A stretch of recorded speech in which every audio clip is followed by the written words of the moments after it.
हम लोग वेव्स के बारे में डिस्कशन कर रहे थे। तो जो अगला टॉपिक आज हम लोग सीखने जा रहे हैं वेव्स में, वो ये है कि सुपरपोजिशन ऑफ वेव्स सीखेंगे। एक हेडिंग डाल दीजिए, सुपरपोजिशन ऑफ वेव्स, है ना। तो पहले हम लोग जब ग्रेविटेशन पढ़ रहे थे तो वहाँ पर सुपरपोजिशन प्रिंसिपल का नाम लिए थे एक बार। तो वो क्या था कि हम लोग ऐसे बोले थे कि जो नेट इफेक्ट हो रहा है किसी जगह पर, वो इंडिविजुअल इफेक्ट्स के समेशन से अगर मिल जाए तो बोलते हैं कि यहाँ पर सुपरपोजिशन प्रिंसिपल वैलिड हो रहा है। वेव्स में भी ऐसा होता है। अब जैसे कि वेव में जो हम इक्वेशन लिखते हैं ना, y is equal to a sine omega T minus के एक्स प्लस 5, वहाँ पे y होता है मीडियम पार्टिकल का अपने मेन पोजीशन से डिस्प्लेसमेंट y जो होता है। अब मान लीजिए कि एक ही जगह पर दो वेव्स पहुँचती हैं, है ना। तो पहली वाली वेव के केवल पहली वाली वेव अगर होती तो उस जगह के किसी पॉइंट का डिस्प्लेसमेंट लिखना होता। तो मान लीजिए इक्वेशन था कुछ y1 is equal to a sine omega T minus के एक्स प्लस 5। दूसरी वाली वेव भेजी गई तो उसका कुछ y2 is equal to something something ऐसा इक्वेशन हुआ, है ना, किसी जनरल पोजीशन x का t टाइम पे डिस्प्लेसमेंट फ्रॉम मीन पोजीशन, है ना, ऐसा तो कुछ होगा। कोई कहे कि दोनों वेव्स अगर एक साथ भेजी जाएं तो किसी जनरल पोजीशन का डिस्प्लेसमेंट फ्रॉम मीन पोजीशन कैसे मिलेगा। तो वो सिंपल समेशन से मिलता है, y1 प्लस y2 कर देना होता है। पहली वेव के कारण इतना डिस्प्लेसमेंट होना चाहिए था, दूसरी वेव वहां पहुंची तो उसके कारण इतना डिस्प्लेसमेंट होना चाहिए था, दोनों को जोड़ देते हैं y1 प्लस y2 तो नेट डिस्प्लेसमेंट मिल जाता है। मतलब यहाँ सिंपल इंडिविजुअल इफेक्ट्स के समेशन से नेट इफेक्ट पता चल रहा है, इसलिए बोलते हैं कि यहाँ पर सुपरपोजिशन प्रिंसिपल वैलिड हो रहा है। वेव्स में सुपरपोजिशन प्रिंसिपल वैलिड होता है। तो अब सुपरपोजिशन प्रिंसिपल को यूज करके नया जो इक्वेशन बना वेव का वो लिखने जा रहे हैं, है ना। मान लीजिए कि धागे वाली वेव भी अगर अभी हम लोग पढ़ रहे हैं तो उसी के बारे में बात करेंगे। एक ही धागे में मान लीजिए दो वेव्स भेजी जा रही थी, है ना। तो पहली वाली वेव का इक्वेशन मान लीजिए कुछ ऐसा है, y1 is equal to a1 sine omega T minus के एक्स प्लस 5, ऐसा कुछ, या ऐसा ले रहे ओमेगा टी माइनस के एक्स। मान लो पहली वाली वेव का इक्वेशन कुछ ऐसा है, दूसरी वेव का भी कुछ इक्वेशन लेंगे और फिर उसके बाद दोनों को जोड़ के net displacement from mean position किसी भी पार्टिकल का कैसे मिलेगा, दोनों इक्वेशंस का समेशन कर देंगे, y1 प्लस y2 कर देंगे तो आंसर आएगा। अच्छा, पहले तो और थोड़ा इसको समझते हैं कि कैसी वेव्स ले रहे हैं हम। पहली वेव का इक्वेशन मैंने ऐसा लिया, a1 है इसका amplitude sign omega T minus के एक्स, कुछ ऐसा ले रहे हैं, फाई 0 है मान लीजिए पहली वाली वेव का। दूसरी वेव का जो इक्वेशन ले रहे हैं हम कुछ ऐसा ले रहे हैं, a2 एम्पलीट्यूड कुछ और ले रहे हैं उसका, लेकिन ओमेगा उतना ही लेने जा रहे हैं, ओमेगा उतना ही लेने जा रहे हैं। मतलब हम ये कह रहे हैं आपसे कि सेम फ्रीक्वेंसी की दोनों वेव्स वहां पे पहुंचती हैं तो क्या होगा वो हम सीखने जा रहे हैं, है ना। अच्छा, ये सब बातें करने से पहले एक बात हम आपसे कह दे रहे हैं कि मान लीजिए अलग अलग फ्रीक्वेंसी की भी दो वेव होती ना, a1 sine omega 1 t minus k1 x ऐसा कुछ होता, और y2 is equal to a2 sine omega 2 t minus k2 x plus 5, या जो phi1 phi2 जो भी हो। अगर ऐसा भी होता तो भी नेट y लिखने के लिए हम y1 प्लस y2 ही करते हैं। इन दोनों को इक्वेशंस को जोड़ के net displacement of any particle from its mean position ऐसे नहीं मिलता हमको। सुपरपोजिशन प्रिंसिपल तो इसमें भी यूज करते हैं हम, ठीक है। लेकिन होता ये है ना कि अगर ये ओमेगा 1 ओमेगा 2 अलग अलग होते हैं तो ये चीज सॉल्व करने पर बढ़िया से एक अच्छा सा रिजल्ट नहीं आता, मतलब बहुत लंबा सा एक्सप्रेशन बन के आ जाता है। तो कोई अच्छा सा रिजल्ट नहीं होता तो उसको फॉर्मूले की तरह से यूज नहीं कर पाते हम लोग, है ना। इसलिए जो पढ़ा जाता है और जिस पे क्वेश्चंस आते हैं वो ये है कि सेम ओमेगा की सेम फ्रीक्वेंसी की दो वेव्स जाएं अगर और ऐसे जाके मिले, जोड़ा जाए तो क्या रिजल्ट आएगा, वो फॉर्मूला क्या होगा, एक अच्छा सा फॉर्मूला आ जाता है इसको सॉल्व करने पर। वो फॉर्मूला हम लोग यूज करते हैं क्वेश्चंस में, उसी पर क्वेश्चंस भी आते हैं। हम आपको यहाँ बता रहे थे कि अगर अलग अलग ओमेगा होता भी तो जोड़ते तो ऐसे ही, लेकिन रिजल्ट कोई बहुत बढ़िया सा नहीं मिलता है इस केस में, इसलिए ये नहीं पढ़ रहे हैं। अच्छा, एक और बात, दोनों वेव्स एक ही डायरेक्शन में जा रही हो और यहां पहुंचे, वो एक बात हो गया, एक केस हो गया, उसको सॉल्व करने पर कुछ आंसर मिलेगा। प्लस ये भी हो सकता है कि इधर से एक वेव आ रही है, दूसरी वेव अपोजिट डायरेक्शन में जा रही हो और वो दोनों मिले, तो किसी नेट डिस्प्लेसमेंट कैसे लिखेंगे और आंसर क्या आएगा, उस तरह के क्वेश्चंस भी होते हैं। तो वो दोनों हम लोग को सीखने हैं। तो अभी हम लोग पहला इसमें सीखने जा रहे हैं। आपने हेडिंग डाला ही होगा, सुपरपोजिशन ऑफ वेव्स। इसमें केस वन करके लिखिए यहाँ पर, waves moving in same direction. Waves moving in same direction. Same direction में अगर दो वेव्स जा रही हो और फ्रीक्वेंसी भी सेम हो तो कैसे कैसे जोड़ने पर क्या रिजल्ट मिलता है वो देखने जा रहे हैं, है ना। और इसके अंदर यहाँ एक लाइन लिखेगा, let us consider two waves given by, पहला लिख दिए ये वाला wave y1 is equal to this thing. दूसरा देखो लिख रहे हैं y2 is equal to a2 sine omega, वही ले रहे हैं ओमेगा t माइनस, अच्छा ओमेगा वही है और मीडियम भी वही है, तो इसी धागे में दोनों वेव्स हैं, तो v भी उतना ही होगा दोनों वेव्स के लिए। v तो मीडियम का प्रॉपर्टी है, मीडियम वही है तो दोनों वेव्स का v उतना ही होगा। ओमेगा भी उतना है, v भी उतना है, तो ओमेगा बाई v होता है k भी उतना ही हो गया। तो इसका जितना k लिखे थे उतना ही इसका भी लिख दे। और प्लस ये चीज अलग अलग हो सकती है, फेज अलग अलग हो सकता है नहीं।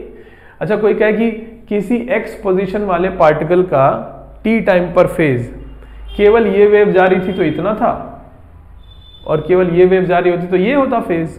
फेज तो अलग अलग हो सकता है ना, कि इनिशियल फेज 5 में डिफरेंस लिख दिए। चलिए, तो मतलब हम कह रहे हैं कि ये दोनों जो वेव्स हमने ली हैं उनका एम्पलीट्यूड डिफरेंट है और फेज डिफरेंट है। किसी भी समय का फेज वाला टर्म देखो अलग अलग है, फेज अलग है, एम्पलीट्यूड अलग है। क्या सेम है? ओमेगा सेम है, और ओमेगा सेम है तो के भी सेम हो गया, क्योंकि ओमेगा बाई वी होता है के, है ना। ऐसी दो वेव्स जब मिलती हैं तो यहां लिखा जाए यूजिंग सुपरपोजिशन प्रिंसिपल, है ना, net displacement of any medium particle at any time is given by y is equal to y1 plus y2। अब इन दोनों को जोड़ा जाएगा, तो ये y1 और y2 को जोड़ के इक्वेशन लिखने जा रहे हैं। तो y इज इक्वल टू देखो कितना हो गया, a1 sine omega t minus के x plus a2 sine omega t minus के एक्स प्लस 5। कोई कहे इनके फेज में डिफरेंस कितना है, तो ये फेज माइनस ये फेज करेंगे तो 5 है इनके फेज में डिफरेंस, है ना। चलो तो ऐसा हुआ, तो y इज इक्वल टू कितना आया देखते हैं। अब इसमें से देखो इसको ऐसे लिख रहे हैं,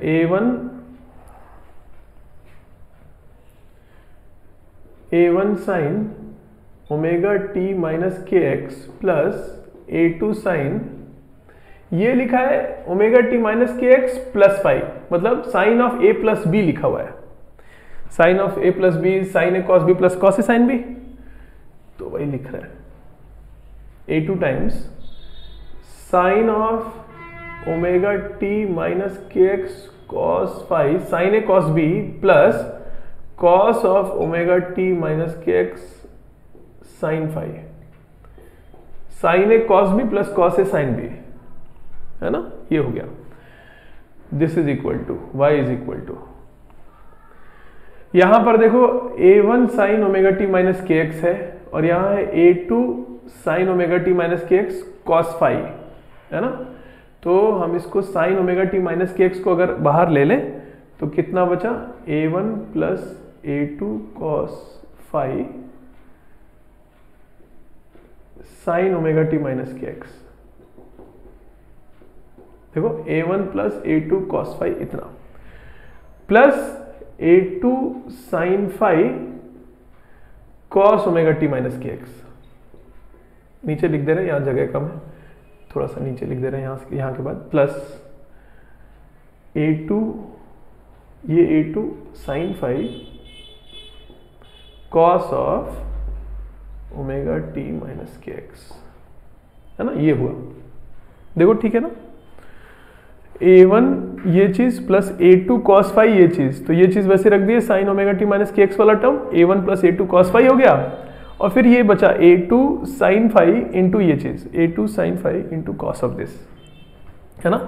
अब देखो ये एक टर्म है, ये कांस्टेंट है a1 प्लस a2 cos 5, 5 क्या है, दोनों वेव्स के फेज में डिफरेंस, और यहां पर ये एक कांस्टेंट है a2 sin 5 है ना, a2 है दूसरे वाले वेव का एम्पलीट्यूड, फाई है दोनों वेव्स के फेज में डिफरेंस।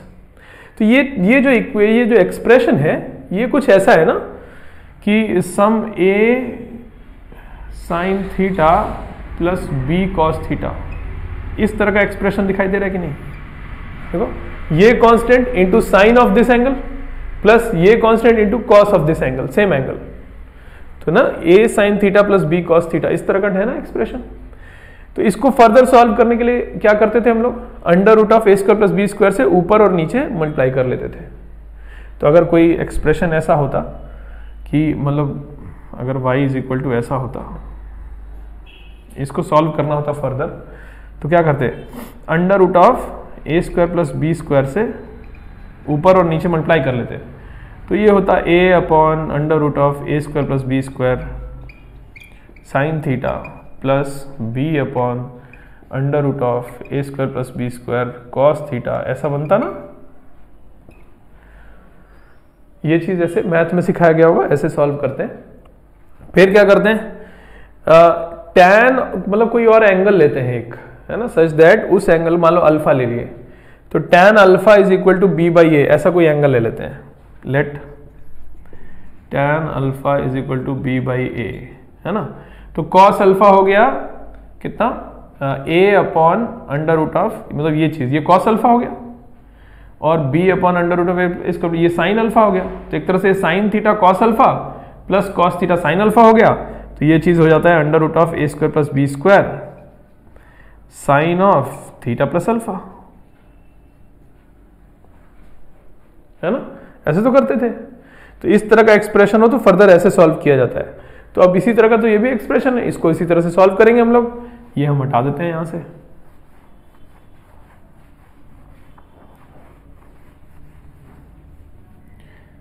चलिए आगे सॉल्व कर रहे हैं।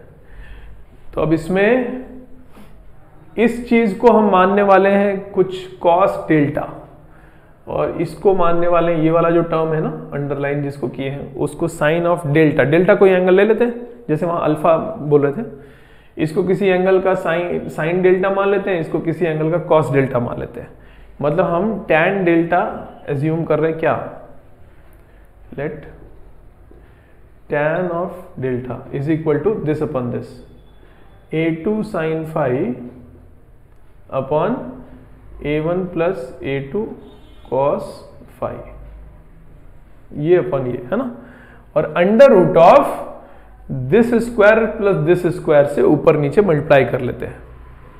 तो क्या होगा, y will be equal to under root of this square plus this square, मतलब कि a2 sine phi, sorry phi, a2 sine phi square plus ये square, a1 plus a2 cos phi square, under root of ये square plus ये square से ऊपर multiply किए, और जो नीचे मल्टीप्लाई किए हैं उसमें इसके नीचे जब ये चीज आएगा तो ये क्या बनेगा, कॉस ऑफ डेल्टा, क्योंकि टैन डेल्टा इतना माने है ना। तो हो जाएगा cos of delta into sine of omega T minus के एक्स, प्लस ये चीज हो जाएगा sine delta into cos of omega T minus के एक्स, है ना। ये चीज ऐसा हुआ, इधर दिखाई दे रहा, ये चीज लिख दें, थोड़ा और पीछे से लिख दें। ये चीज है plus sine delta cos of omega T minus के एक्स, है ना। अब दिखाई दे रहा है, ठीक है, ये हो गया। अब ये जो चीज लिखा हुआ है under root of this square plus this square, इसको एक स्टेप और आगे लिख रहे हैं। तो this is equal to under root of, देखो a2 square sine square phi, और यहां से a2 square cos square phi, है ना। तो मिला के a2 स्क्वायर हो गया वो दोनों टर्म, प्लस a1 स्क्वायर तो यहां से मिलेगा ही, इसको एक्सपैंड करेंगे तो a1 square plus a2 square हुआ, a1 square plus a2 square हुआ, प्लस ये एक और टर्म मिलेगा 2a1 a2 cos phi, 2 times a1 a2 cos phi, ये हुआ। और फिर ये चीज ब्रैकेट के अंदर क्या बना, ये लिखा हुआ sine theta cos delta plus cos theta sine delta, मतलब sine of theta plus delta, omega T minus के एक्स प्लस डेल्टा, ऐसा बना एक्सप्रेशन। इसको एक स्टेप और आगे लिख रहे हैं, दिस इज इक्वल टू, तो ये finally y is equal to कितना हुआ, ये जो चीज लिखा है ये एक और कोई कांस्टेंट है नहीं, a1 इज ए कांस्टेंट पहले वेव का एम्पलीट्यूड, ये a2 है दूसरे वेव का एम्पलीट्यूड, cos फाई में फाई क्या है, दोनों वेव्स के फेज में डिफरेंस। तो इसको हम कुछ a लिख दे रहे हैं, इसको नया कांस्टेंट कुछ a लिख दे रहे हैं, times sine of omega T minus के एक्स प्लस डेल्टा, है ना। तो देखो क्या मिला, वेव्स जिस तरह की थी, है ना, कुछ ये था a1 sine omega T minus के एक्स प्लस 0, ये था a2 sine omega T minus के एक्स प्लस 5। तो ये φ1 φ2 से मतलब नहीं, अगर यहाँ हम लिखते माइनस के एक्स प्लस φ1, यहाँ लिखते प्लस φ2, तो हमको तो फेज डिफरेंस से मतलब था ना। तो हम सिंप्लिसिटी के लिए बस यहाँ 0 और यहाँ फाई लिख दिया कि फेज डिफरेंस सीधा सीधा फाई लिख सकें। फिर उसके बाद सॉल्व करने पर जो रिजल्ट आया, final displacement of any particle from its mean position, वो आया इसी तरह का आ गया। देखो इसी तरह का इक्वेशन, a साइन उतना ही ओमेगा, जितने ओमेगा का ये था, पहली वेव का फ्रीक्वेंसी जितना था, दूसरी वेव का भी फ्रीक्वेंसी उतना ही लिए थे। फाइनली सॉल्व करने पर फाइनल जो वेव बनी दोनों को जोड़ने पर, उसका फ्रीक्वेंसी भी देखो उतना ही आया, उतना ही फ्रीक्वेंसी का वेव मिला। एम्पलीट्यूड कुछ दोनों को मिला के आया, पहले वाले का a1 था दूसरे वाले का a2, तो ये इतना आया नई वेव का एम्पलीट्यूड ओमेगा टी माइनस के एक्स प्लस। ये फेज वाला टर्म भी देखो कुछ और आया, पहली वेव का फेज कुछ और था, दूसरी वेव का फाई था, इसका डेल्टा आया, और कितना है डेल्टा वो यहां से, ये यही तो माने थे, तो delta is tan inverse of this thing, है ना, इस तरह से आया। तो ये फाइनल रिजल्ट है, और इसको कैसे याद रखना है वो सीखा जाएगा, और फिर क्वेश्चन में कैसे इसको यूज करना है वो सीखा जाएगा। तो पहले ये पूरा डेरिवेशन लिख दीजिए, है ना। डेरिवेशन इसलिए करा दिए ये वाला क्योंकि आपके बुक में दिया है, तो स्कूल में पूछा जाता है, इसलिए डेरिवेशन हम लिख दिए इसका कि ऐसा होता है। जिस डेरिवेशन की आपको जरूरत नहीं होगी वो डेरिवेशन हम कराएंगे भी नहीं। चलिए, तो ये लिख लिए, तो अब इसके आगे की बात करने जा रहे हैं। दो चीजें, एक तो ये कि ये जो एक्सप्रेशन आया वो कैसे हम लोग उसको लॉजिकली याद करके रख सकते हैं, और दूसरा कि क्वेश्चंस में कैसे यूज करना है।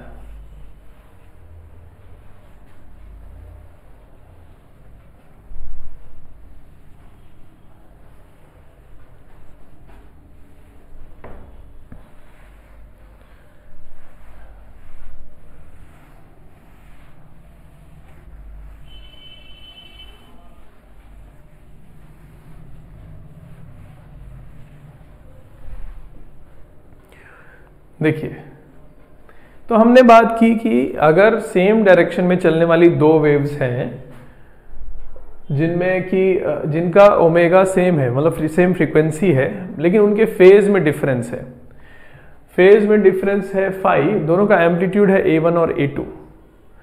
तो अगर ऐसा लिख दें y is equal to a1 sign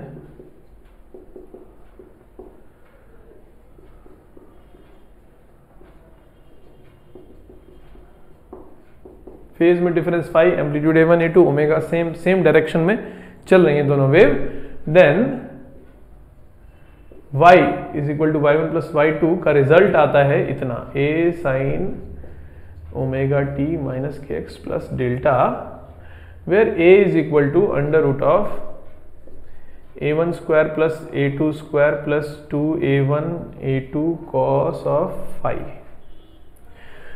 ये जो रिजल्ट आया है, ये देख के शायद कुछ याद आ रहा होगा कि वेक्टर में इस तरह का होता था कि दो वेक्टर्स हैं, अगर a1 और a2, उनका रिजल्टेंट पता करना हो, दोनों वेक्टर्स के बीच का एंगल अगर थीटा हो, तो ये इतना रिजल्ट आता था, नहीं एम्पलीट्यूड रिजल्टेंट का, दो वेक्टर्स का रिजल्टेंट का मैग्नीट्यूड इतना होता था, under root of a1 square plus a2 square plus 2a1 a2 cos phi. ये तो वेव्स हैं, ये तो वेव्स हैं। वेव कोई वेक्टर क्वांटिटी ऐसा तो नहीं होता, वेव तो एनर्जी का फ्लो है, उसमें कैसा वेक्टर नहीं, लेकिन फिर भी आंसर उस तरह का है। हम तो प्रॉपर डेरिवेशन किए थे इसका, आंसर वैसा ही दिख रहा है जैसा वेक्टर समेशन होता था। तो ये आंसर को ध्यान रखने के लिए हमेशा हम लोग इसको ऐसे ट्रीट करेंगे, जैसे रिजल्टेंट वेव का एम्पलीट्यूड जब भी लिखना होगा तो ध्यान आना चाहिए सीधा कि वेक्टर समेशन जैसा आंसर आता है। तो वेक्टर समेशन जिसमें कि पहले वेव का एम्पलीट्यूड a1 है तो उसको वेक्टर की तरह से ड्रॉ कर लेंगे, दूसरे वेव का एम्पलीट्यूड a2 है तो वेक्टर ड्रॉ कर लिए, इन दोनों वेक्टर्स के बीच का एंगल कितना लेंगे, दोनों वेव्स के फेज में जितना डिफरेंस था, दोनों वेव्स के फेज में जो डिफरेंस है वो यहां पुट कर दिए, बीच का एंगल हो गया, और इनका जो रिजल्टेंट है वो a लिख दिए, under root of this square plus this square, यही आंसर आ गया। तो वेक्टर समेशन जैसा आंसर होता है ये याद रखना होता है ना। पूरा डेरिवेशन थोड़ी हर बार करेंगे, क्वेश्चंस में यूज करने के लिए पूरा डेरिवेशन नहीं याद करेंगे, बस ऐसे सोचेंगे कि वेक्टर सम का जैसा रिजल्ट होता था, वेव का एम्पलीट्यूड निकाल रहे होते हैं रिजल्टेंट वेव का, तो वैसा ही आता है। तो ये कर दिए, ये हो गया a जो कि इतना है ना। ऑल्सो ये जो रिजल्टेंट और पहली वाली वेव से जो एंगल बना रहा होगा यही डेल्टा भी होता है। यहां पे हम लोग बात किए थे ना, tan delta is equal to a2 sin phi upon a1 plus a2 cos phi, इतना लिखे थे ना, यहाँ इधर लिखे थे जो, तो ये भी तो यही चीज है। रिजल्टेंट पहले वेक्टर a1 के साथ जो एंगल बना रहा है वो एंगल ऐसे ही तो मिलता था वेक्टर्स वाले चैप्टर में, तो यही एंगल डेल्टा होगा, है कि नहीं। तो ऐसे इसको याद करने का ढंग है ना। अगेन ये याद हम बता रहे हैं कि याद करने का ट्रिक है एक, ये नहीं कि ये वेक्टर्स हैं, नहीं ये तो वेव्स हैं, नहीं, ये याद करने का ढंग है कि जैसे वेक्टर समेशन होता था वैसे ही करके एम्पलीट्यूड ऑफ रिजल्टेंट वेव निकाल लिया जाता है। चलिए अच्छा, तो ये बात हुई कि रिजल्टेंट वेव का एम्पलीट्यूड इतना होता है।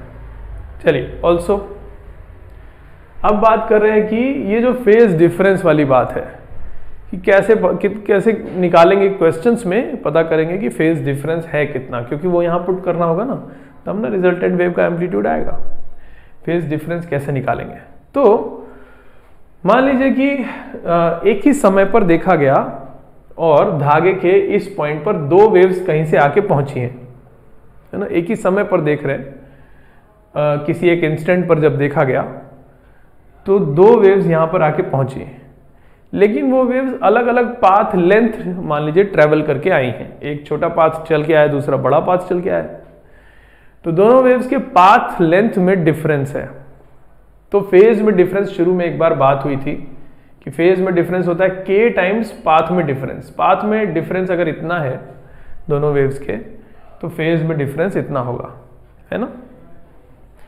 तो इस तरीके से फेज डिफरेंस पता कर लेंगे हम लोग, है ना। क्वेश्चन में इस तरह से पूछेगा कि पहले वाली वेव अगर इतना पाथ लेंथ चल के आई, दूसरे वाला इतना पाथ लेंथ चल के आइए, तो बताइए कि रिजल्टेंट एम्पलीट्यूड कितना हो। सबसे पहला काम तो हमको k डेल्टा x कर लेना होगा। k होता है 2 पाई बाई लैम्डा, तो पुट करेंगे 2 pi by lambda into delta x, जितना भी दिया हुआ है पुट कर दिए, तो इससे फेज डिफरेंस आया। अब ये जो फेज डिफरेंस आया वही चीज यहां पर पुट करना है, और फिर ये फॉर्मूला यूज करके रिजल्टेंट एम्पलीट्यूड पता कर सकते हैं। अब ये इंफॉर्मेशन है हम लोग को, तो अब हम लोग इसका नेक्स्ट स्टेप सोचने जा रहे हैं। हम सोचने जा रहे हैं कि पाथ डिफरेंस दो वेव्स के बीच में कितना होना चाहिए ताकि रिजल्टेंट एम्पलीट्यूड जो आया है, रिजल्टेंट वेव का जो एम्पलीट्यूड आया है वो ज्यादा से ज्यादा हो, है ना। तो ये ज्यादा से ज्यादा होने के लिए जो नई वेव बनी उसका एम्पलीट्यूड ज्यादा से ज्यादा हो, इसके लिए ये टर्म बड़ा से बड़ा होना चाहिए, है ना। ये टर्म बड़ा होगा तब ना ये भी बड़ा होगा। a1 a2 तो चलो जितना है उतना है दोनों वेव्स का, हम चाहते हैं पाथ में डिफरेंस कैसा हो ताकि रिजल्टेंट एम्पलीट्यूड ज्यादा से ज्यादा आए। तो शुरू से सोचते हैं ये ज्यादा होने के लिए ये टर्म बड़ा से बड़ा होना चाहिए, और cos थीटा का मैक्सिमम वैल्यू होता है 1। कब होता है, जब ये जो एंगल है cos के अंदर जो एंगल लिखा है वो कितना होना चाहिए, 0 या 2 पाई या ऐसा कुछ नहीं, ये मैक्सिमम होगा 0, 2 पाई, 4 पाई एंड सो ऑन, मतलब कि 2n पाई, n का वैल्यू 0, 1, 2, 3, 4 सब कुछ है कि नहीं, इंटीजर्स। तो हम चाहते हैं कि ये जो फेज डिफरेंस है दोनों वेव के बीच में वो कैसा होना चाहिए, 2n pi where n is any integer 0, 1, 2, 3, 4, है ना। तो फेज डिफरेंस ऐसा है तो पाथ डिफरेंस कितना होना चाहिए, वहां से आगे बढ़ाएंगे तो पाथ डिफरेंस पता चलेगा, है ना। यही काम करने जा रहे हैं। एक हेडिंग डाल दीजिए, इन this case for maximum resultant amplitude, है ना, फॉर मैक्सिमम रिजल्टेंट एम्पलीट्यूड, है ना, इस हेडिंग के अंदर लिखना शुरू किया जाए। मैक्सिमम एम्पलीट्यूड आए रिजल्टेंट वेव का, इसके लिए सबसे पहले तो cos phi is equal to 1 होना चाहिए, है ना। cos phi is equal to 1 होने के लिए फाई फेज में जो डिफरेंस है वो होना चाहिए कितना, 2n पाई, और where n is equal to 0 1 2 and so on dot dot dot. Phase में डिफरेंस होगा k delta x is equal to 2n pi, k होगा 2 pi by lambda, delta x is equal to 2n pi, 2 pi दोनों तरफ से cancel, delta x is equal to n lambda, 2 और pi cancel कर दिए, तो path में difference दोनों वेव के ऐसा होना चाहिए, और n इज इक्वल टू ये सारे नंबर्स 0 1 2 3 4 एंड सो ऑन। तो पाथ में डिफरेंस अगर है, जैसे कि दोनों जो वेव्स हैं उनका, अच्छा लैम्डा तो सेम है ना, वेवलेंथ दोनों वेव का, कैसे मालूम, k सेम है ना, k सेम है तो 2 पाई बाई लैम्डा होता है ना k, तो लैम्डा सेम है।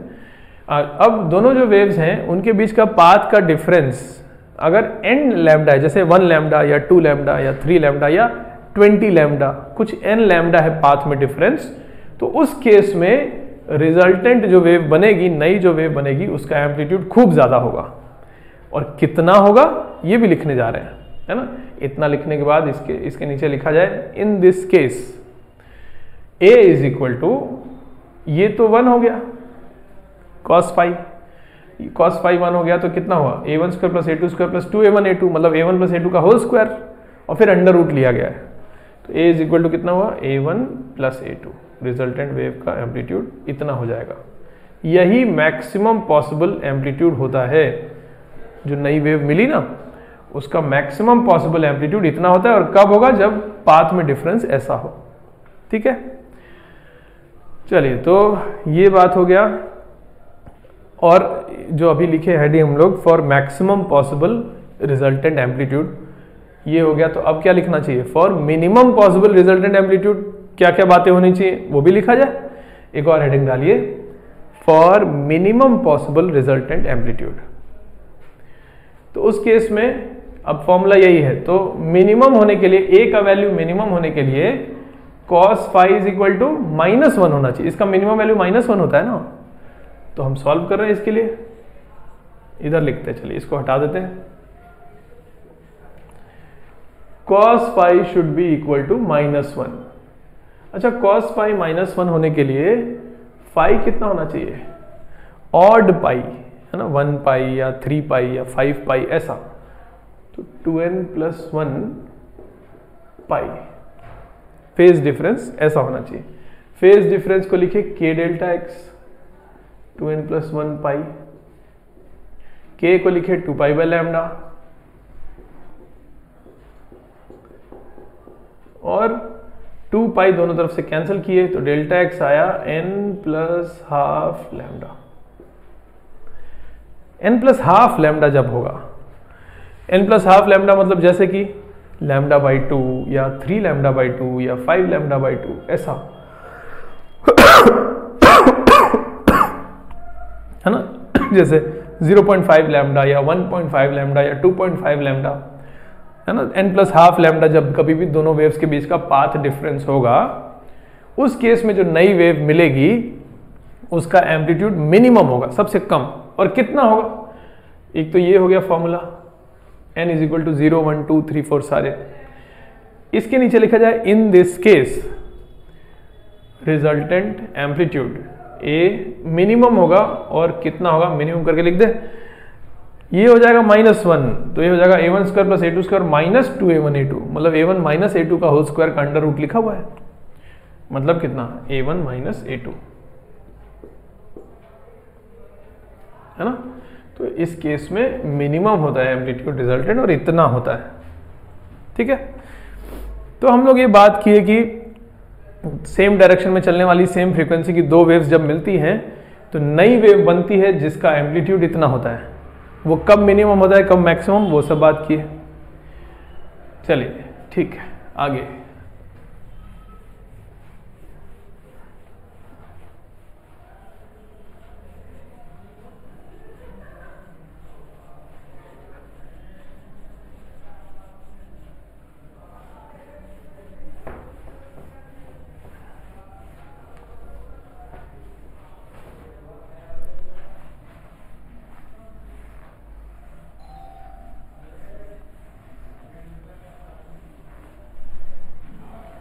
अब एक और चीज इसमें नेक्स्ट हम लोग ये सीखने जा रहे हैं कि जब वेव्स मीडियम बाउंड्री पे पहुंचती हैं तो उनका रिफ्लेक्शन जो होता है और ट्रांसमिशन, दो तरह का फिनोमिनन होता है।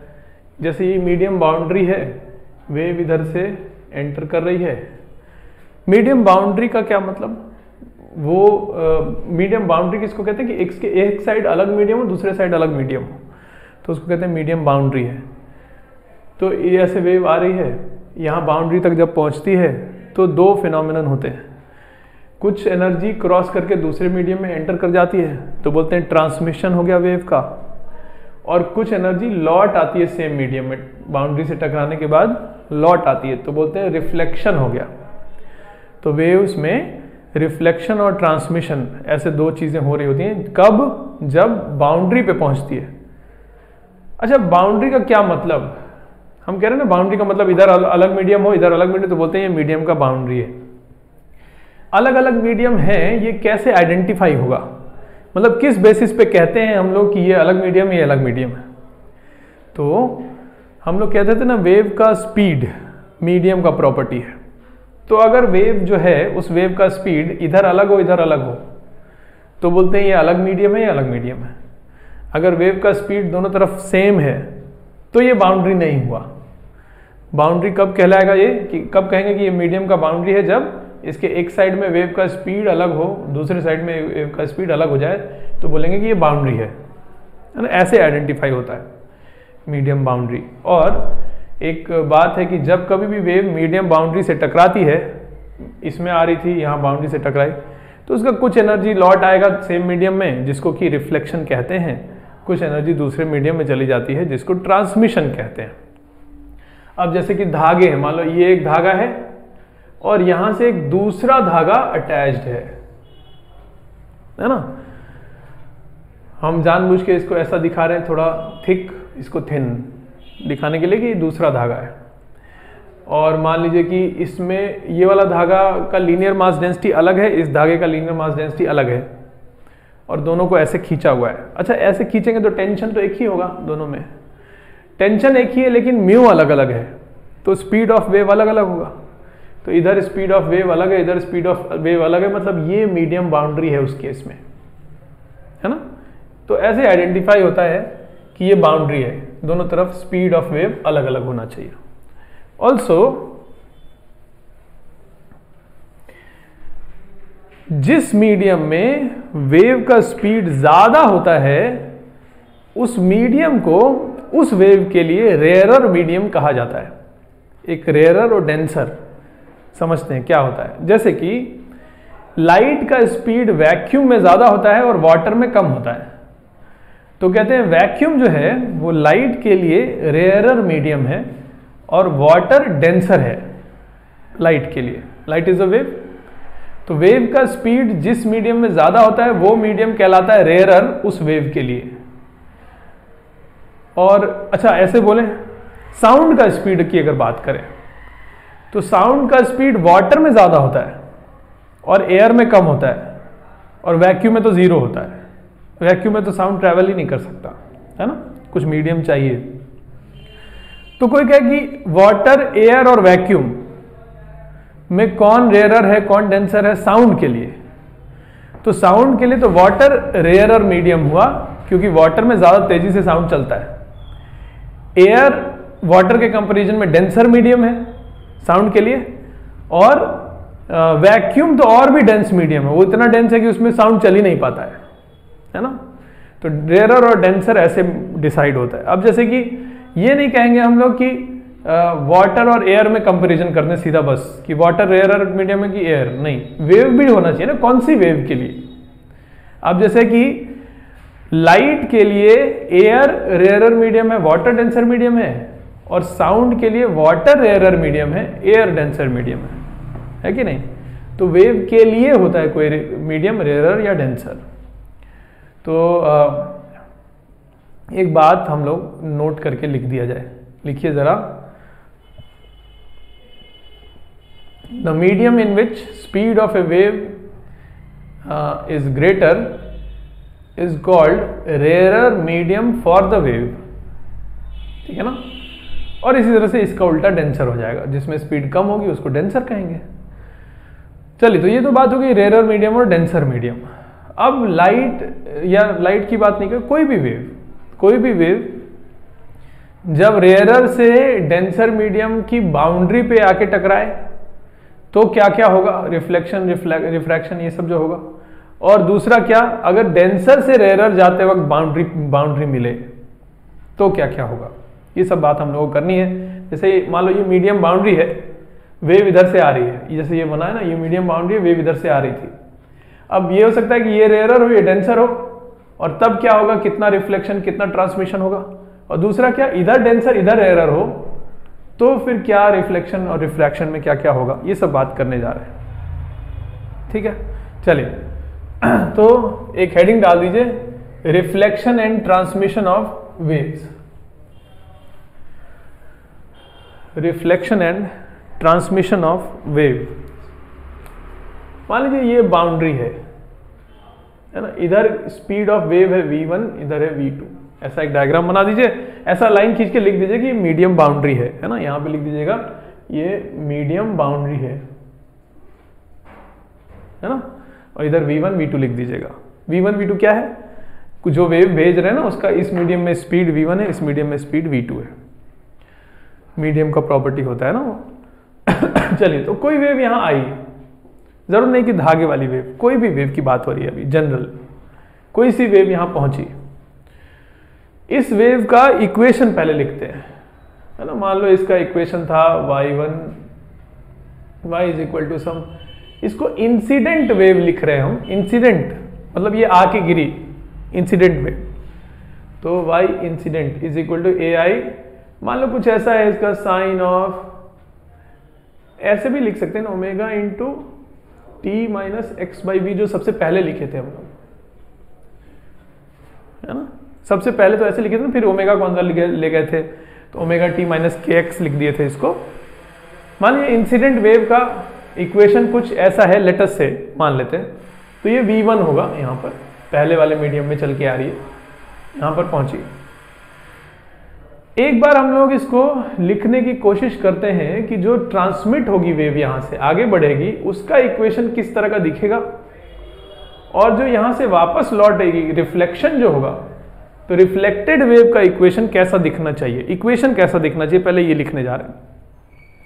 मान लो y रिफ्लेक्टेड वेव के लिए लिख रहे हैं, जो लौट रही है, तो लौटने वाली वेव का एम्पलीट्यूड तो इतना हो ऐसा नहीं है जरूरी, है ना, हो सकता है कुछ आगे भी निकल गई हो एनर्जी, कुछ एनर्जी वापस आई, तो एम्पलीट्यूड तो। अच्छा सुनो, एक चीज बताएं, जो एनर्जी होता है वेव का, हम लोग पावर का फॉर्मूला लिखे थे ना, उसमें क्या था, A square omega square mu V, तो उसमें ए एम्पलीट्यूड पर भी डिपेंड करता है एनर्जी, और फ्रीक्वेंसी पर भी डिपेंड करता है, ए स्क्वायर ओमेगा स्क्वायर। तो वेव का एम्पलीट्यूड कितना है और वेव का फ्रीक्वेंसी कितना है, दोनों बातों पर डिपेंड करता है कि एनर्जी कितना ट्रांसमिट हो रहा है। चलिए, अच्छा, तो ये कुछ एनर्जी लौट आई है, कुछ आगे भी गई होगी, तो हम इसका एम्पलीट्यूड कुछ अलग लिख दे रहे हैं, ए आई था ए आर लिख दे रहे हैं, रिफ्लेक्शन के लिए आर लिख रहे हैं। हाँ, लेकिन ओमेगा उतना ही होगा, a r sine of omega उतना ही होए, आगे का टर्म अभी लिखते हैं। सुनो, एक बात समझो, ओमेगा उतना ही क्यों, शुरू में बात हुई थी आपसे, मीडियम नहीं डिसाइड करता है फ्रीक्वेंसी, फ्रीक्वेंसी तो जितना हो गया उतना हो गया, पॉइंट। अच्छा, दूसरे तरीके से इस बात को बोलते हैं, इंसिडेंट वेव जो आई थी, मान लो वो 1 सेकंड में 2 ऑसिलेशंस करती है, तो जब बाउंड्री का ऑसिलेशन होगा तो 1 सेकंड में 2 बार ही होगा, तो बाउंड्री का ऑसिलेशन 1 सेकंड में 2 बार हुआ, तो लौटने वाली वेव भी 1 सेकंड में 2 ही ऑसिलेशन करेगी ना, ज्यादा या कम कैसे हो सकता है। तो इसलिए ओमेगा उतना ही होता है रिफ्लेक्टेड वेव का, है ना। और एक, चलो इसको और एक तरीके से बताते हैं, प्रैक्टिकली बताते हैं, प्रैक्टिकल एक चीज बताते हैं। देखो होता क्या है कि जो हम लोग कलर्स देखते हैं किसी चीज का, तो कलर कैसे डिसाइड होता है, हम लोग जैसे कि पढ़ते आए होंगे पहले से कि 4000 से 7000 एंगस्ट्रॉम के बीच में कलर्स होते हैं, वेवलेंथ होता है वो 4000 से 7000 एंगस्ट्रॉम, शायद कभी पहले सुने हो। जो विजिबल लाइट है उसका रेंज होता है 4000 एंगस्ट्रॉम से 7000 एंगस्ट्रॉम वेवलेंथ का रेंज इतना होता है ना। हाँ, लेकिन कलर जो होता है वो वेवलेंथ से नहीं डिसाइड होता है। हम लोग का जो दिमाग है वो कलर कैसे सेंस करता है। आंख पे पहले जो वेव है वो लाइट वेव जाती है ना, कहीं से रिफ्लेक्ट होके लाइट आई, आंख पे गई, अंदर पीछे रेटिना पे जाके गिरती है। तो वे जो वेव आई है ना, उसका कितना फ्रीक्वेंसी ऑफ ऑसिलेशन है, फील्ड का ऑसिलेशन जो हो रहा होता है ना लाइट में, ये इलेक्ट्रोमैग्नेटिक वेव है तो फील्ड ऑसिलेट कर रही होती है ना, तो पर सेकेंड जो कितने ऑसिलेशंस हो रहे हैं है ना, उससे सिग्नल जो जाता है दिमाग में, तब दिमाग रीड करता है कि हाँ फ्रीक्वेंसी इतना है तो कलर ये हुआ ना, उससे सेंस करते हैं हम लोग कलर का। तो जो कलर का सेंस है हम लोग के अंदर कि ये ग्रीन है, ये रेड है, ये ब्लू है, वो कहाँ से है? वो फ्रीक्वेंसी से होता है कि कितने फ्रीक्वेंसी का लाइट गया। अलग अलग फ्रीक्वेंसी के लाइट का कलर अलग अलग दिखाई देता है हमको। चलिए, तो हम कह रहे थे कि रिफ्लेक्शन हो या ट्रांसमिशन हो, फ्रीक्वेंसी नहीं चेंज करती है। और प्रैक्टिकली एक बार सोचा जाए तो सही बात है। मान लीजिए ब्लू कलर की लाइट शाइन की जाए और किसी सरफेस से रिफ्लेक्ट होके आए, तो कलर ऑफ लाइट ब्लू का ब्लू ही रहता है, रेड थोड़ी हो जाता है। ब्लू कलर की लाइट ब्लू ही कलर की दिखाई देगी, रेड थोड़ी दिखेगी, है कि नहीं। या फिर ट्रांसमिशन में भी मान लीजिए ट्रांसमिशन हो रहा है, आप वाटर के अंदर कोई चीज ब्लू कलर का लाइट जलाया जाए, ऊपर वाटर से बाहर से आप देखेंगे तो वो ब्लू ही कलर की दिखाई देगी। ऐसा तो नहीं कि वाटर के बाद जैसे ही बाहर आई वो रेड कलर की दिखाई देने लगेगी, नहीं ना, कलर वही दिखता है जो होता है। पॉइंट ये है कि फ्रीक्वेंसी इसका मतलब चेंज नहीं करती है। रिफ्लेक्शन हो या रिफ्रैक्शन हो या रिफ्लेक्शन, कभी भी फ्रीक्वेंसी नहीं चेंज करती वेव की। इसीलिए यहां से आगे जो वेव बढ़ेगी वो भी इतनी फ्रीक्वेंसी की होगी, लौटेगी जो वो भी इतनी फ्रीक्वेंसी की होगी। चेंज क्या हो जाता है? एम्पलीट्यूड चेंज होता है। क्यों? क्योंकि एनर्जी बट गई। जितना एनर्जी आपने भेजा था उसमें से कुछ इधर आया कुछ इधर चला, बट गया। तो पॉइंट ये है कि एनर्जी किस पे डिपेंड करता है? ओमेगा पे और एम्पलीट्यूड पे। ओमेगा उतना ही है तो एम्पलीट्यूड जरूर ये कम होगा इससे, क्योंकि कम ही एनर्जी लौटी है, कुछ एनर्जी आगे गई कुछ पीछे आई। चले आगे सोचते हैं। तो ये ए आर साइन ओमेगा आगे लिख रहे हैं। यहां पर देखो क्या लिख रहे हैं, t plus x by v one लिख रहे हैं हम। वी वन उतना ही लिख रहे हैं क्योंकि मीडियम वही है, लेकिन यहां माइनस तो यहां प्लस कर रहे हैं। क्यों? इक्वेशन में यहां पे प्लस क्यों कर दिया? तो पॉइंट ये है, ये आगे जा रही थी, ये लौट रही है। तो हम लोग डायरेक्शन ऑफ वेव ऐसे डिसाइड करते थे ना, यहाँ पे प्लस माइनस है तो ये आगे जा रही होगी, प्लस है तो पीछे आ रही होगी। तो रिफ्लेक्टेड वेव का भी तो हम लोग गेस कर रहे थे कि इक्वेशन कैसा दिखना चाहिए, तो कुछ इस तरह का दिखना चाहिए। अब इसमें अगर ये चीजें हमको पता है तो यहाँ क्या क्या नहीं पता है हमको? सिर्फ ए आर नहीं पता है, बाकी तो ओमेगा उतना ही है, वी वन उतना ही क्योंकि सेम मीडियम में है और यहाँ प्लस होना चाहिए, ठीक है, बाकी सब तो पता ही है। बस ये नहीं पता ए आर वो कितना होता है, उसका फॉर्मूला है कुछ, अभी सीखा जाएगा। पहले आगे इसको भी लिख दे, ट्रांसमिटेड वेव का इक्वेशन कैसा दिखना चाहिए।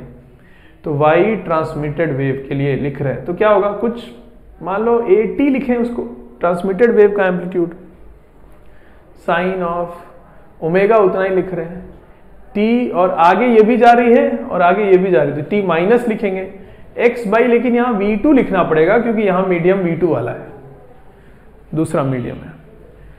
तो इस तरह का कुछ इक्वेशन दिखना चाहिए रिफ्लेक्टेड वेव का और ट्रांसमिटेड वेव का। अब बच गया हमारे पास ए आर कितना होना चाहिए और ए टी कितना होना चाहिए, उसके लिए फॉर्मूला है। फॉर्मूला देखो यहाँ पर क्या है, ए आर जो होता है वो होता है V two minus V one upon V two plus V one times A I.